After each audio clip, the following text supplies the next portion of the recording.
سکوتی قطره های مرگ را می خواهم.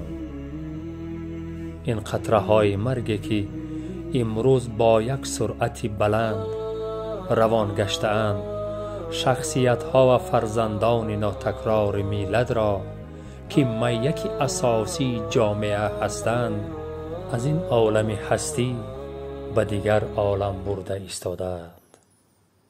این قطره هایی که همیشه در حرکت هستند شخصیت های زنده را از عالم هستی بر روی خط صحیفه های تاریخی ابداً نوشته شده می درآورند.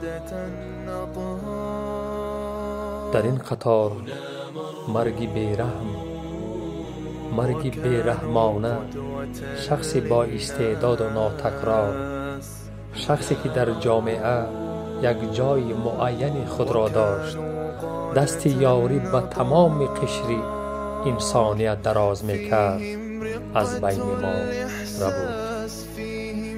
صد افسوس امروز اعضای کارسپاندنت اکادمی ملی علم‌های تاجیکستان، دکتر علم‌های تکنیکی پروفسور کابولی زینال‌العابدین ولیویچ در سن 60 سالگی ما را ترک گفت. رفتن این گونه شخصیت ها تلفات بزرگ به دولت و ملت و کاسته گردیدن رشد در ساحه های خیش می باشد. دیگر در این قطار نشستن عزیزان را دیدن نمی خواهم. روانت شاد باشد، ابرمردی همیشه زنده مانده در صحیفه های تاریخ و در قلب ها. روحت شاد باد استاد گرامی قدر.